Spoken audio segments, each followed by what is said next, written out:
Jana Ndiaye Berankova. I'm a fellow here at the Institute. I'm an architecture theorist and philosopher, and I'm also a publisher. And I'm so glad to welcome Nick here today, who's a colleague who actually contributed to some of the books that we published along with Suture Press, including the preface in the very recent book of mine, which are these interviews with Alain Badiou. And actually, he also contributed to this Alain Badiou, Sometimes We Are Eternal, and even to this very third one, book on the philosophical effects of the 1968, seen from the Czechoslovak and the French perspective. So he's been really a colleague of mine for a long time. And this will be very much a conversation about books. And we'll be presenting actually two books of yours, which again I'm going to introduce very soon. All right. Thank you, Jana. Well, I'm Nick Nesbitt, and I'm really happy to be here with Jana and to discuss some themes in common and in some of my recent work. I'm a professor of French at Princeton and also a researcher at the Institute of Philosophy at the Czech Academy of Science, and very glad to be here with you. So I would like to ask us today to discuss these two books, which are actually really amazing, and really show the kind of large span of your work, going from the Caribbean thinkers to the very abstract problems of Althusser and Spinoza and Marx.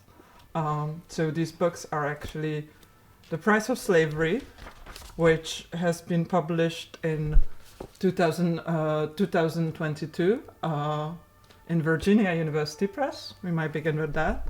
And then a much more abstract book, which is very dense theoretically, to be honest, is this reading, Capitalism, Materialist, Dialectic, Marx, Spinoza, and the Althusserians, which was published in the Historical Materialism series in Brill, I think, right now, 2024. Yep.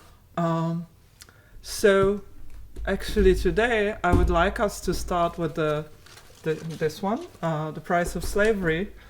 And I wanted to ask you a few questions about this book. So I noticed that obviously your book departs from the initial postulate that slavery and capitalism are at once historically entangled and yet analytically distinct. And in the book, as I read it, your argument actually seems to build upon Eric Williams' 1944 Capitalism and Slavery, and you argue that Williams did not provide a sufficient theoretical explanation of the structural role by which slavery, in fact, contributed to the development of capitalism. Can you maybe just explain that more? Can you maybe explain in what sense is your book trying to build upon and maybe contest the already existing literature on slavery and its role under capitalism? Sure. So if we start from a beginning fact, in the 19th century, after the age of revolutions, the American Revolution, the French Revolution, even the Haitian Revolution, and its abolition of slavery in 1804, you have nonetheless a historical fact through the 19th century, which is what has been called the second slavery, which is to say that despite the revolutions of the rights of man and citizen, etc., and even against slavery, through the 19th century, you have an expansion, a numerical and a quantitative expansion of plantation slavery in the Americas, at the same time as you have the expansion and consolidation of global capitalism in the 19th century. And so there's a historical fact that I think requires a robust theoretical explanation, which is to say, slavery, of course, is a transhistorical phenomenon. But if you're going to look at the relation of slavery and capitalism, we need to be able to explain what is the contribution theoretically and then historically of slavery to this process through the late 18th century and into the 20th century. And so from that fact, then my thinking has always been to approach a problem from the construction of a theoretical basis to be able to make sense of an archive, of a historical archive. Whereas what you have in the pre-existing and complex and dense and long-standing discussion of capitalism and slavery is, in my view, predominantly a historical, historicist, archival discussion that, in my view, lacks a sufficiently robust theoretical basis to make sense of the question, what does slavery contribute to capitalism? And so if we take that as a starting point, then I think we have to turn to Marx, because in order to understand capitalism and slavery, not as a numerical quantitative summation of contributions to the acquisition and the amassing of wealth, but rather as a social relationship, Marx is the only thinker, is the greatest thinker that we have in order to conceive of that social relationship. And in the historical debate, then, as you're asking, since Eric Williams, the greatness of Eric Williams is to have upended the ideological complacency of a British, primarily British discussion about slavery and abolition as a sort of moral-based righteousness of the British of British imperialism, let's say, through the 19th century, and to have related and affirmed that the process of both the acquisition and amassing of wealth and abolition itself were economic processes. But, and then, of course, Eric Williams' book then generated in the ensuing decades up to the present, and rightly so, it's a magnificent, groundbreaking work, a historicist debate. Now, that's my starting point, and my critique of that literature is, as I say, that it doesn't have, in my view, a sufficiently robust theoretical standpoint. And so in turning to Marx, what I tried to do, in essence, after working through that literature since Eric Williams, the historicist literature, critically, is to turn to Marx and try to reconstruct logically, theoretically, in a materialist critique, the place and contribution of slavery within the system of capitalism as he constructs it in the 3 volumes of Capital, which is to say, in a sentence, that if, as Marx shows, slave labor is by definition unable to contribute to the production of surplus value, because the slave, not owning his or her own person, cannot offer for sale his or her labor power, and yet labor power, as Marx defines it, is the only commodity capable of producing surplus value, then what's the contribution of slavery to all of that? And I tried to construct as rigorous an answer as I could out of Marx's logical demonstration, his materialist logical demonstration of the capitalist social form, to conceive of capitalist slavery. So you mentioned that slavery under capitalism cannot be the source of surplus value, and in fact you actually argue that it cannot even take a form as an abstract labor. If we use Marx's actual theoretical vocabulary. And so, in fact, what you argue is that slave labor contributes to the production more like a form of a fixed capital, right? Yeah. Can you just maybe develop upon fixed that? but primarily constant capital, which is to say that the capitalist, say the plantation owner, purchases the various means of production to make whatever market commodity is the product of the plantation: sugar, cotton, indigo, coffee, whatever it might be. The slave and plantation owner purchases those means of production. They could be seed, they could be work animals, they could be tools, and at market slaves. And so there's a very important passage, I think, in chapter 6 of Capital, volume 1, in which Marx is in the process of defining the commodity labor power, that this concept that he's invented, which allows him to go beyond the classical political economists and to overcome let's say, the impotency of their theoretical dead ends. And he does so specifically by referencing slavery. And he says that the worker, the laborer, the proletarian, must be able to offer up for sale his or her labor for a limited time only and withdraw it at will. That is, and to do that, they must freely own their person as a subject of the rights of man and citizen. Right?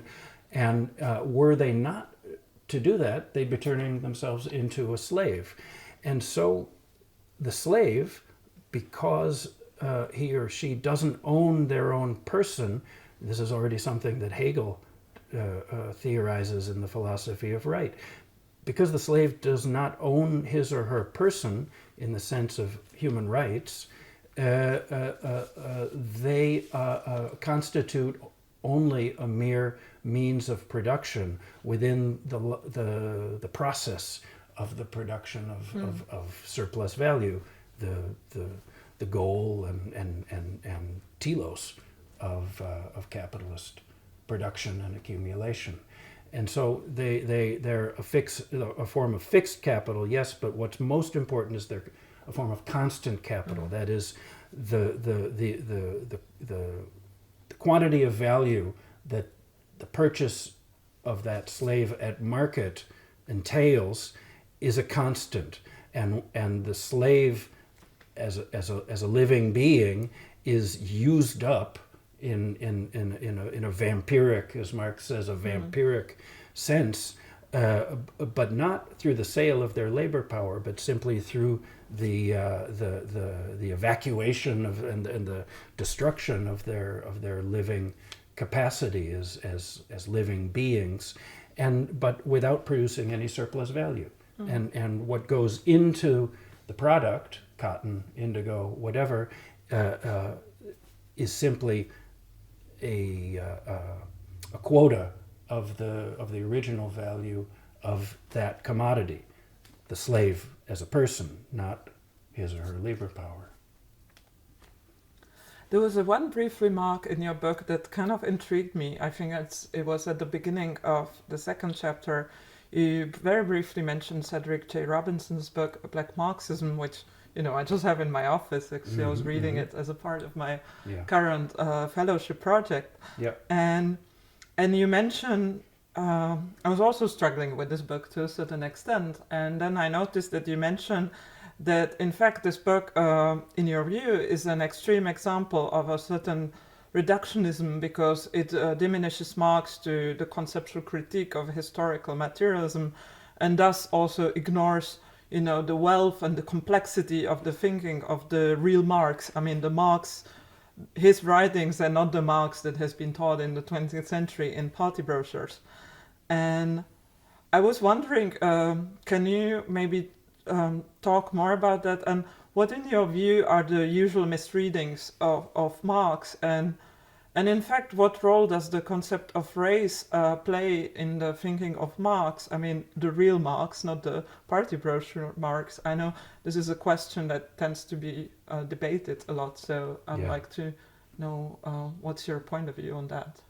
Yeah, it's a complex problem, and I think that, in my view, Cedric Robinson's book is one among many that, as you say, tend to ignore the specificity, the difficult, complex specificity of Marx's mature work in particular, that is to say, Capital in all of its very unfinished variants and manuscripts and drafts and notebooks and all which are still being discovered, that is to say, read and explored in their consequences, and instead to fall back on a real impoverishment and reductionism.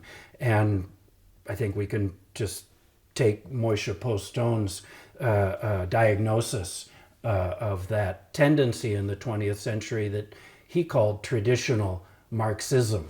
That is to say, let's say, post-Leninist global Marxism in all of its variants, particularly as a sort of humanist Marxism. One of the thinkers I've engaged with again and again over the years is not so much Robinson, but C.L.R. James, or another is Aimé Césaire.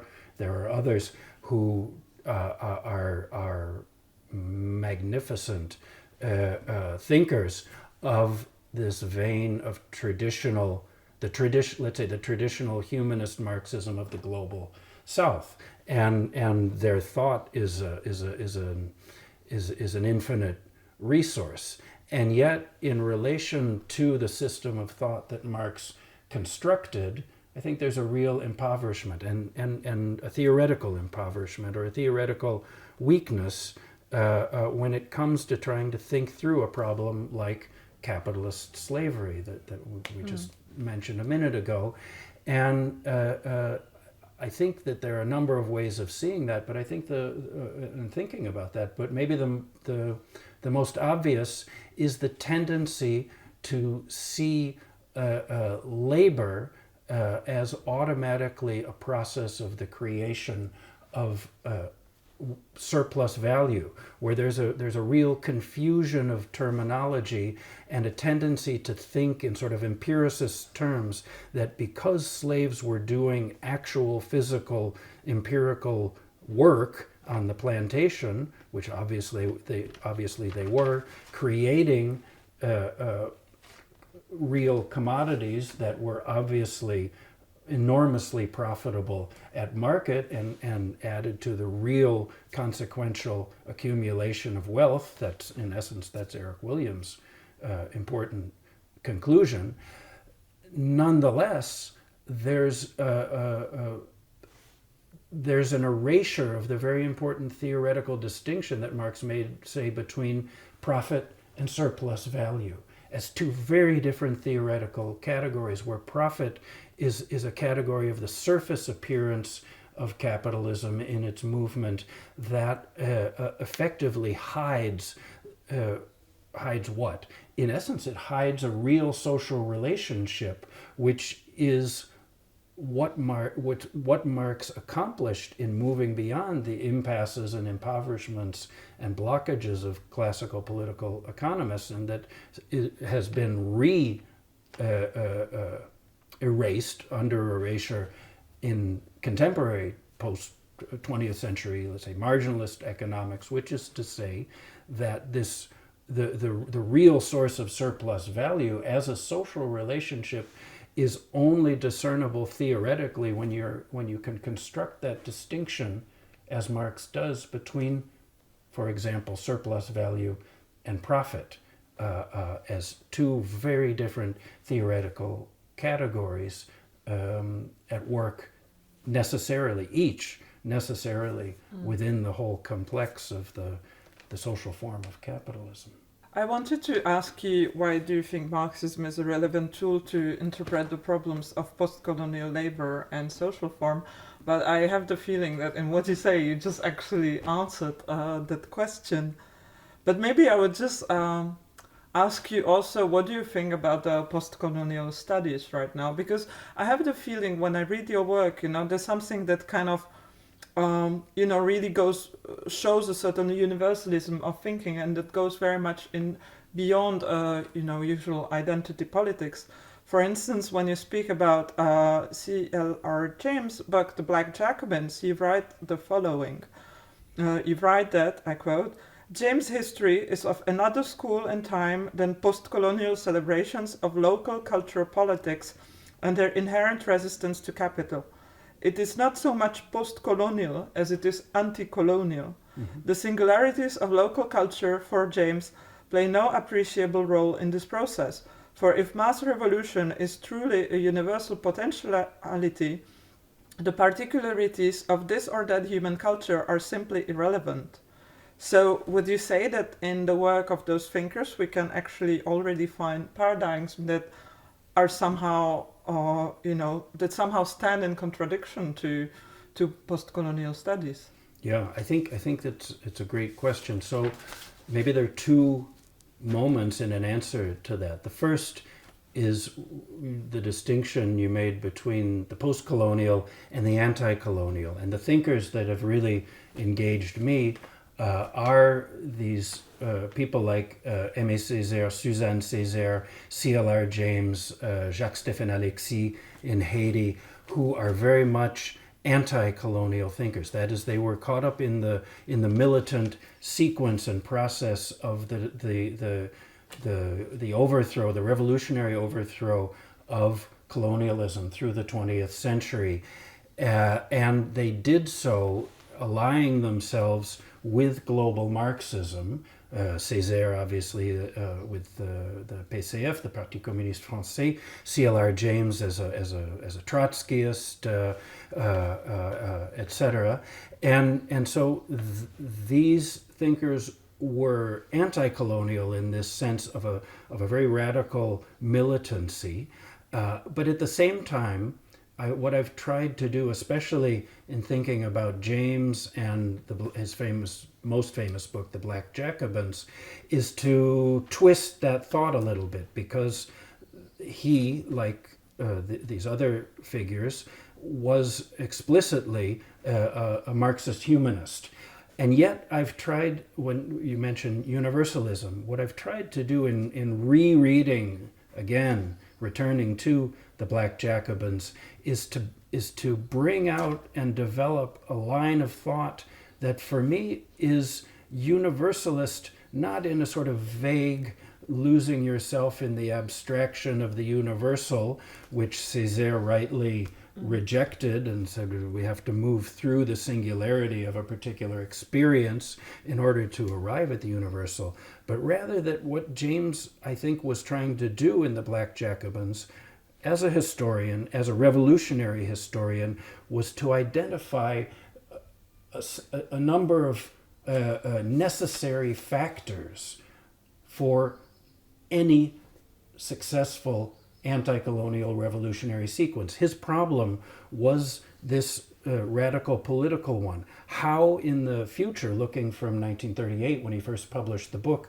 looking forward, what factors do we need to ally and bring together in order to conduct and construct and carry forward successful anti-colonial revolutions? And I try to draw out of his findings in the Black Jacobins, looking back to the success of the Haitian Revolution, these three factors. That is, he says, a mass movement of 500,000 former slaves, the idea of universal human rights that he takes from the French Revolution, that Toussaint Louverture, for example, takes from the French Revolution, and finally, he says, a leader of genius, which has a problematic and complex history that we don't need to go into. But my point is simply that he identifies three necessary factors out of this research. He distills those, and I try to clarify that even further. And so it gives a sort of almost quasi-structuralist bent to a thinker who is not at all a structuralist. He's very much a humanist Marxist. I think what I find really fascinating is that also how this figure of Toussaint Louverture, comes popping out in your writing again and again. And actually in this book, I think it's one of the chapters, I don't know, remember if it's the second one, you actually began the dialogue that we had at this workshop that we did at Princeton University with Alain Badiou and the graduate students. And you actually begin that chapter by talking about Toussaint Louverture. And so this I find really intriguing in a way, like what role did the idea of universality play in Haitian Revolution? I mean, you already mentioned that it was inspired by this kind of way of taking à la lettre the ideals of the French Revolution. But also on a more methodological level, like how does this relate to your interest in the work of Alain Badiou? actually in this workshop that we had at Princeton, and there's the transcription of this in the book, you actually open the conversation by, talking about the circulation of the name Spartacus, which, obviously begins with the slave revolt of Spartacus himself, and then it somehow travels to Toussaint Louverture, who himself has been called a Black Spartacus, and it somehow ends with Rosa Luxemburg and the Spartacus League, and maybe it will pop up again, who knows? Sure, yeah. But how methodologically do these things intersect in your work? Yeah. Well, as you know, there's a section in Badiou's, what for me has always been his most productive for my thinking book, Logics of Worlds. There's a section there where he talks about Toussaint Louverture, where he talks about the movement of that you just described of the figure of Spartacus from Rome to Haiti, Saint-Domingue in Haiti, and then to Germany in the 20th century. And one of the things that I tried to do in Logics of Worlds, in Badiou's Logics of Worlds, it's just a couple of paragraphs in passing, and I've tried to develop that in that reference, which was already an important one for me in relation to Toussaint Louverture, where you have what happens is that you have, in Badiou's terms, you could say that there's an event in August of 1791. There's a great rebellion of the slaves in the northern plain of Saint-Domingue. They rise up and they burn the plantations on that whole section of the colony, and they escape and they move into a movement of marronnage into the hills. And 2 years later, then there's the first public utterance, an enunciation of Toussaint Louverture, and he makes this fabulous, impressive, simple statement. Je suis Toussaint Louverture. Mon nom s'est peut-être connu entre vous.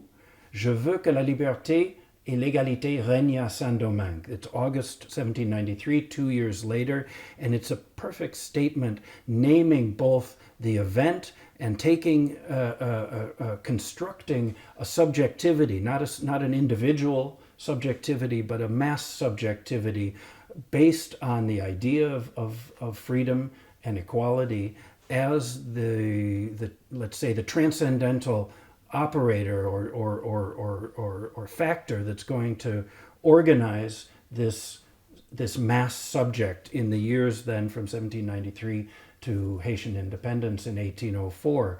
And so it's an incredibly fascinating and complex movement. And when we are able to think about this historical archive, here's another example, in sufficiently robust theoretical terms, and for me, Badiou's thought has been an inestimable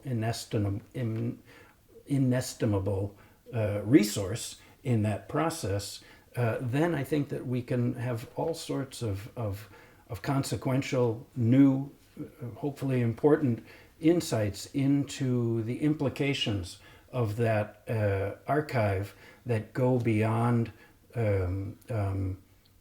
some of the commonplaces, stereotypes, and disinformation that's plagued the idea of Haiti, for example, since 1804. Well, I would have many questions about that, but I think it's time that we at least address some. This can help us to bridge towards this book, the reading Capitalism, Materialist, Dialectic, Marx, Spinoza, and the Althusserians, which, as I say, it's a very theoretically dense book.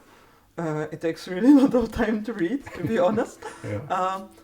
But also, like when reading this book, I kind of realized how much your thinking is perhaps still indebted more to Althusser than to Badiou. You really are a kind of a classical Althusserian. I mean, Althusserian of the classical Althusser's period of full Marx and, reading Capital. Mm-hmm. Because my feeling was, what are you also trying to do in this book is a kind of an attempt to, I would say, de-Hegelianize Marx.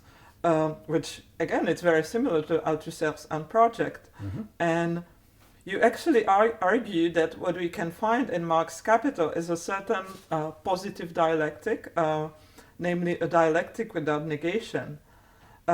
This, however, leaves me somehow puzzled, because I wonder, is a dialectic without negation even possible? Yep. And what sense does it then make to actually call it dialectic? Yeah. Because, even in Badiou's study, when you mention logics of worlds, there are certain forms of negation, and I often see his thinking as very much, structured around different forms of dialectic on different, whether the existential or the ontological level. So that's my question. Yeah, thanks. So those are great questions. I hear at least two questions in there. Remind me if I forget one of them. I hear Althusser and I hear dialectic. And first, the book is definitely an attempt to rethink the dismissal of Althusser's thought that to which, for all the determined complex reasons we know, it has undergone since the 70s, really, and to return to for Marx, and especially reading Capital in 1965, and to argue, to try to demonstrate convincingly that, in fact, on many counts of his principal, most famous propositions, Althusser was right.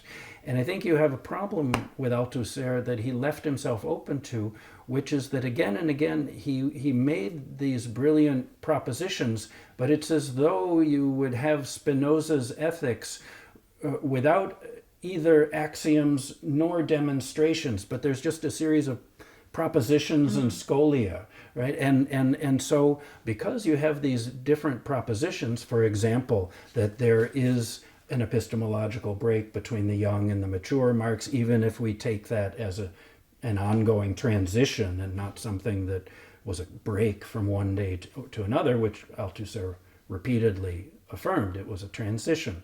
Still, he never really demonstrates that, for example. So one of the things, for me, it's the central accomplishment that I think I managed to do to some degree in this book, which is to follow Althusser's some of his propositions and to go to Marx's manuscripts and to show, for example, that if we follow the various drafts and notebooks surrounding, in particular, the first volume of Capital, which he rewrote multiple times, what we see is, in fact, the tendential, never complete, ongoing elimination of what I would call a Hegelian negative dialectic of contradiction-based dialectic, and its replacement, for example, by a logic, a demonstrational apodictic logic of opposition. For example, the terms contradiction is replaced by opposition are there in the drafts, but I think that that's not enough to make a convincing case, and so I've tried to make as well a theoretical case and not just a linguistic one. But I think hopefully I have. But then that opens onto your second question, which is about dialectic, and there my proposition or orientation is that we try to move back to a pre-Hegelian notion of dialectic itself, right? That in its Greek and then Latin meaning, dialectic simply means adequate demonstration. It simply means apodictic demonstration of a proposition. And so we have, for example, in Spinoza's Ethics, insofar as those demonstrations are adequate, we have a dialectic, but it's certainly not proceeding through the same operational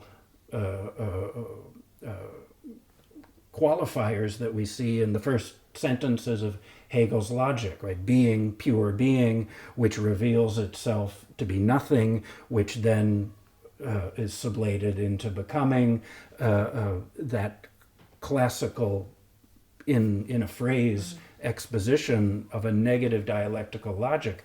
That's not how Spinoza's ethics proceeds, and I'm arguing it, nor is it how, for example, the first chapter of Capital in its rewritings in the second edition in 1872, especially in the French translation that Marx oversaw from 1872 to 1875, what we see instead is what I've called a positive, additive, synthetic dialectic, where Marx simply develops and exposes the necessary contents of a given concept, say use value, that he does in 3 or 4 or 5 paragraphs in the first pages of chapter 1 of Capital 1.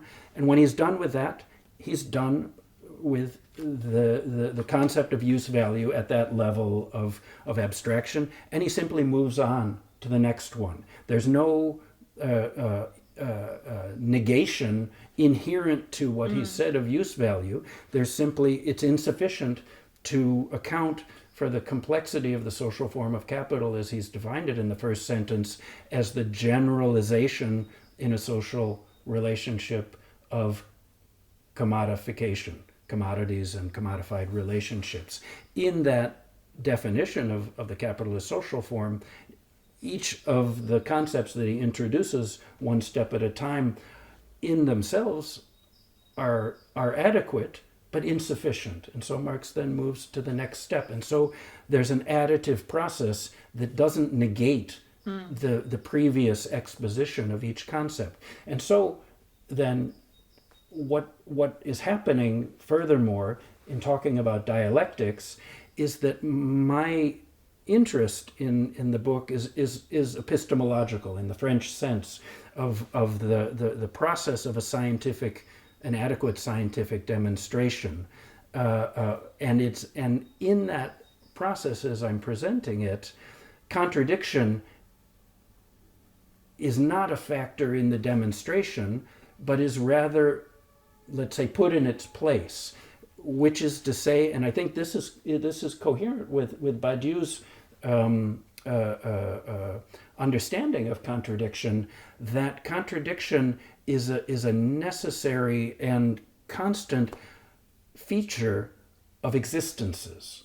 And in the logics of appearance of a given world, such as the global capitalist social form, contradictions are everywhere in the domain of existences. But in the domain of the logical demonstration of the nature of that social form itself, my argument is that as Marx exposes and develops that demonstration, contradiction is externalized to existence.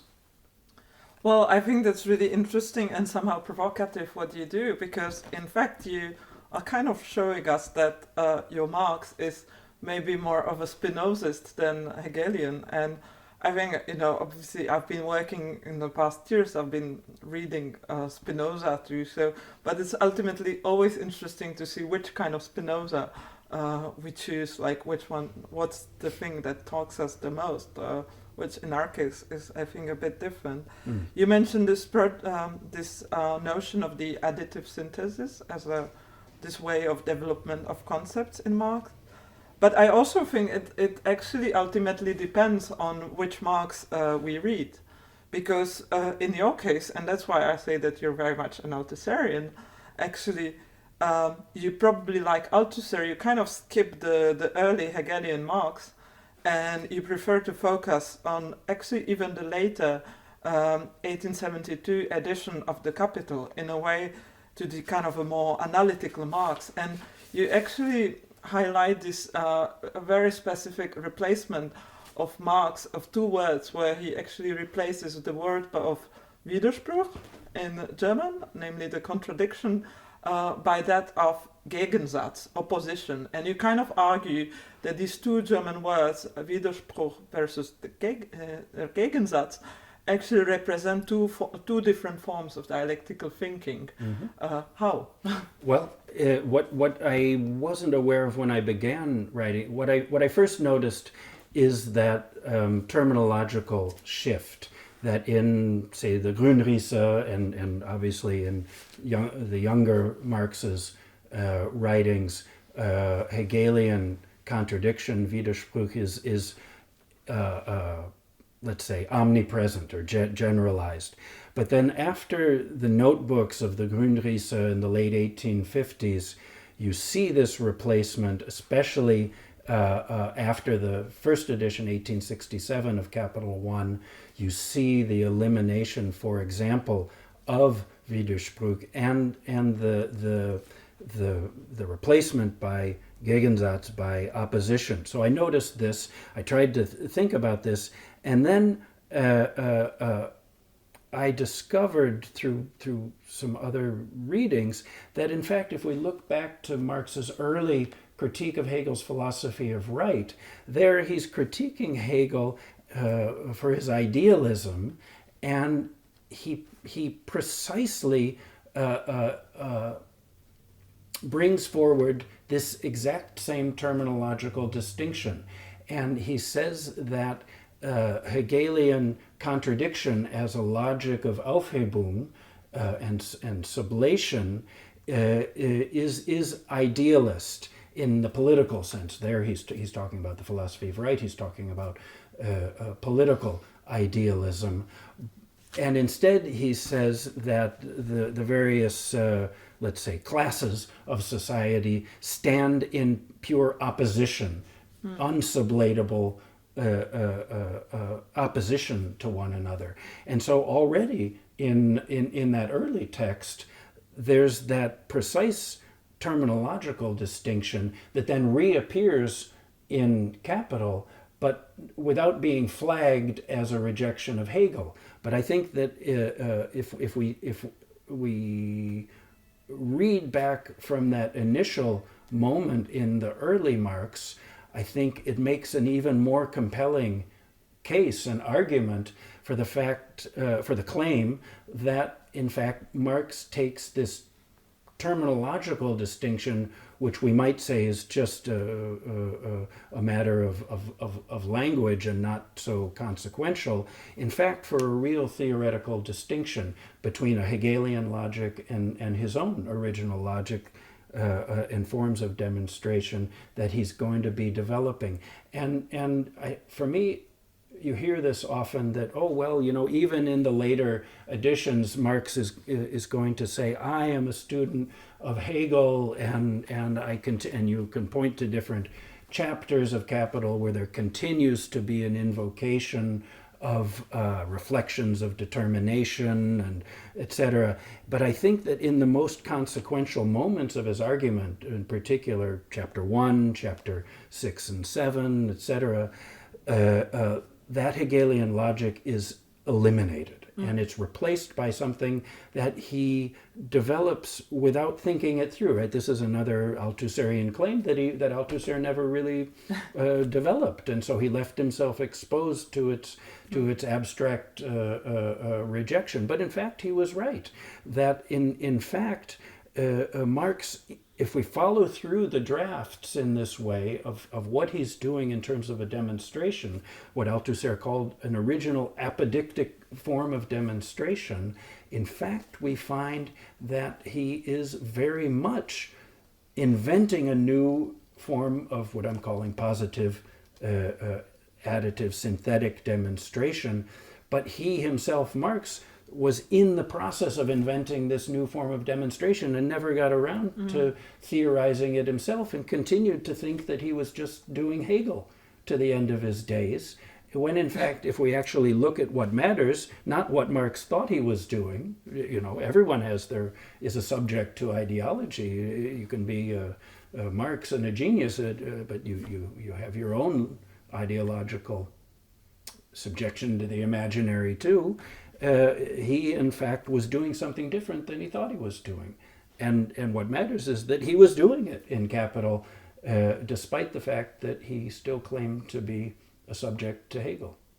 Well, that's an interesting lapsus revelator, as Freud would say. You're almost claiming that Marx was somehow consciously Hegelian and unconsciously Spinozist. Yeah, that's exactly what I'm claiming. And semi-consciously, pre-consciously Spinozist, let's say, that his reading of Spinoza as a student for his dissertation in the 1840s, there's another strand of that thread, is that his reading of Spinoza in the 1840s for his dissertation was, I claim, much more consequential for his thought for this development of his own positive dialectic than has generally been acknowledged. And so I try to make that claim as well.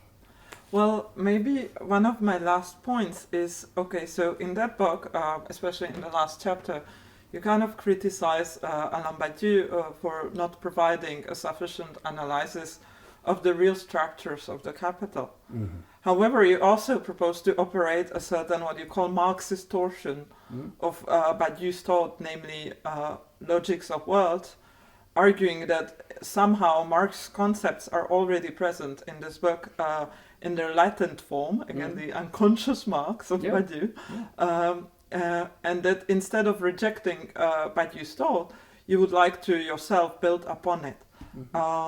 Can you maybe explain what are the theoretical intersections of logics of worlds and the capital? I guess Badiou might be presupposing that, Marx has already said everything. Perhaps. But, what's always struck me is that as a student and a student of Badiou's thought, and someone trying to think with and, as far as I can, beyond Badiou, with Badiou, I've always been struck by the absence of an engagement with capital. In a thinker of the idea of communism, in a thinker of Marxism, in its radical post May 68 variants, there is, to my knowledge, no engagement, let's say, with the logic of capitalism. And yet there's not just a constant reference to the idea of communism and to Marx and its political inflections of Marx's thought,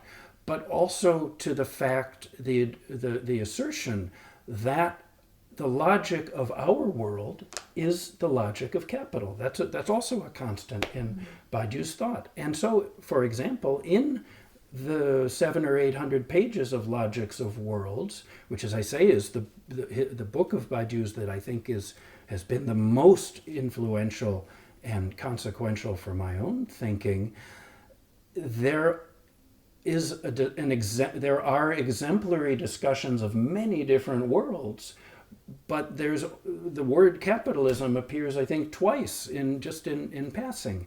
And so one of the things I've tried to do is to think with logics of worlds beyond logics of worlds, which is simply to say that given the theoretical accomplishments and robustness of the dense argument of logics of worlds, we have materials there that can, in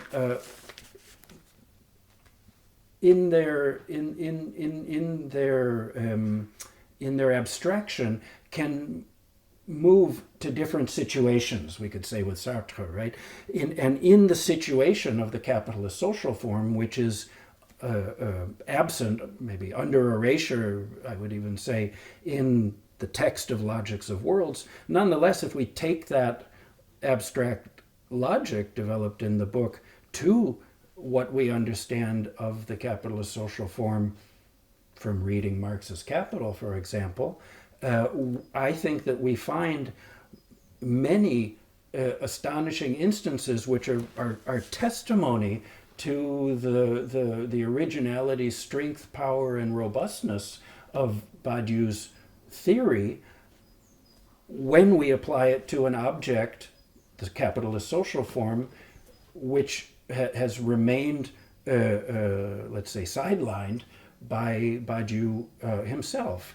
And I think that there are many different things that we can draw from that from that transposition, I've tried to underline a few of them, and also try to construct, as Lacan said, and Althusser as well, the symptomaticity of that silence in Badiou's thought, insofar as it is, for me, I think you might agree with me, that Badiou's thought is perhaps the most developed and robust philosophical accomplishment of, let's say, recent decades.